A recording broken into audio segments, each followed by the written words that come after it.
Hi hello வணக்கம் welcome back to my channel. நீங்கள் நம்ம சேனலுக்கு புதுசாக இருந்தீங்கன்னா மறக்காமல் சப்ஸ்கிரைப் பண்ணிக்கோங்க. பக்கத்தில் இருக்க பெல் பட்டனை கிளிக் பண்ணிக்கோங்க. இன்றைக்கோட ரெசிபி வந்து புளியோதரை கோயிலில் கொடுக்குற மாதிரி இருக்கும். அது எப்படி செய்கிறதுன்னு வாங்க வீடியோக்குள்ள போய் பார்க்கலாம்.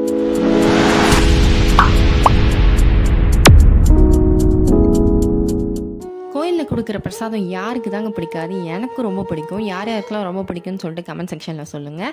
இந்த வீடியோவை மறக்காமல் ஷேர் பண்ணிவிடுங்க. இந்த மாதிரி செஞ்சு கொடுங்க அப்படின்னு சொல்லி கேட்டு அதுக்கு ஒரு பொடி ரெடி பண்ணிக்கலாம். அதுக்கு வந்து 2 ஸ்பூன் அளவுக்கு கடலைப்பருப்பு, 1 ஸ்பூன் அளவுக்கு உளுத்தம்பருப்பு எடுத்து நல்லா அந்த மாதிரி ட்ரை ரோஸ்ட் பண்ணிக்கிறேன். கொஞ்சம் கலர் சேஞ்ச் ஆனதுக்கப்புறமா நான் இன்னும் சில பொருட்கள் ஆட் பண்ண போகிறேன்.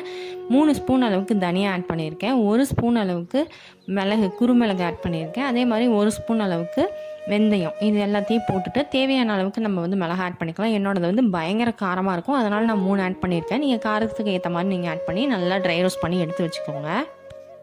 இது வந்து நல்லா ஒரு வாசம் வரும். அப்போ வந்து எடுத்து நல்லா ஆற வச்சுட்டு நல்லா மிக்ஸி ஜாரில் போட்டு அரைச்சி எடுத்து தனியாக வச்சுக்கோங்க. இப்போ ஒரு வாணலியில் எண்ணெய் நமக்கு தேவையான அளவுக்கு ஊற்றிக்கோங்க. நல்லெண்ணெயாக இருந்தால் பெஸ்ட்டு, சூப்பராக இருக்கும் டேஸ்ட்டு. அது கூடவே 1 ஸ்பூன் அளவுக்கு கடுகு போட்டுக்கோங்க. கடுகு ஜீரகம் கொஞ்சம் போட்டுட்டு நல்லா அது வதங்கினதுக்கப்புறமா நம்ம வந்து பூண்டு சேர்த்துக்கலாம். பூண்டு வந்து ரொம்ப ரொம்ப ரொம்ப நல்லது உடம்புக்கு, நிறைய சேர்த்துக்கோங்க. பூண்டு வந்து புளிக்குழம்புக்கு நல்ல டேஸ்ட்டு கொடுக்கும்.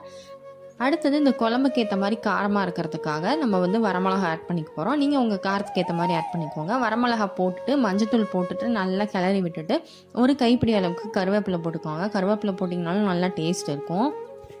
நான் வந்து இந்த வீடியோவில் கடலைக்கொட்டை சேர்த்தலை. நீங்கள் கடலைக்கொட்டை வேணும் அப்படின்னா தனியாக ஒரு வாணலியில் எண்ணெய் சேர்த்துட்டு அந்த கடலைக்கொட்டையை நல்லா வறுத்துட்டு அதை தனியாக எடுத்து வச்சுட்டு அடுத்தது இந்த ப்ராசஸ்லாம் செய்யுங்க. கடலைக்கொட்டை சூப்பராக இருக்கும். என்கிட்ட இன்றைக்கி இல்லை, அதனால் நான் ஆட் பண்ணல. இது நல்லா வதங்கினதுக்கப்புறமா புளித்தண்ணி வந்து ஆட் பண்ணிக்கோங்க. நான் வந்து ஒரு 150 கிராம் இல்லை 125 கிராம் இருக்கும் இந்த புளித்தண்ணி. நல்லா திக்காக கரைச்சிட்டு சேர்த்துருக்கேன். அதுக்கான அளவு தான் இது எல்லாமே. இப்போ அந்த பவுடர் வந்து நல்லா அரைச்சாச்சு, அது ஒரு ஓரமாக இருக்கட்டும். இப்போ வந்து ஒரு லிட்டு போட்டு நல்லா மூடி வச்சிங்க அப்படின்னா இந்த அளவுக்கு நல்லா திக்காக கொதிச்சு வந்துடுச்சு. இந்த ஸ்டேஜில் நம்ம அரைச்சி வச்சுருக்கோம்ல பவுடர், அது கொஞ்சம் சேர்த்துக்கலாம். நான் பாப்பாவுக்கும் கொடுக்க போகிறேன், அதனால் நான் கொஞ்சமாக சேர்த்துருக்கேன். நீங்கள் வந்து அதில் ஹாஃப் குவான்டிட்டி நல்லா சேர்த்துக்கோங்க. அப்போ தான் வந்து எக்ஸாக்டாக நம்ம கோயிலில் கொடுக்குற டேஸ்ட்டு வரும். இது கூடவே கொஞ்சமாக பெருங்காயம் ஆட் பண்ணிக்கோங்க. கொஞ்சமாங்கிறது தாராளமாக 1 ஸ்பூன் அளவுக்கு கூட சேர்த்துக்கலாம். குட்டி ஸ்பூனில் 1 ஸ்பூன் அளவுக்கு சேர்த்துக்கோங்க. நல்லா கிளறி விட்டு எண்ணெய் பிரிஞ்சு வர அளவுக்கு நல்லா வேக வச்சு எடுத்திங்கன்னா நம்மளோட புளியோதரை வந்து ரெடி ஆயிரும், புளிக்குழம்பு. இப்போ வந்து நல்லா ரைஸை வந்து நல்லா உதிரியாக வடித்து வச்சுக்கோங்க.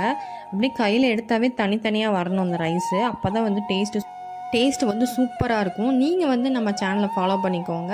அது கூடவே வந்து நம்ம ஃபேஸ்புக்லேயும் இன்ஸ்டாகிராம்லேயும் இருக்கும். அதோட ஐடியும் நான் வந்து டிஸ்கிரிப்ஷனில் கொடுக்குறேன், நீங்கள் ஃபாலோ பண்ணிக்கோங்க.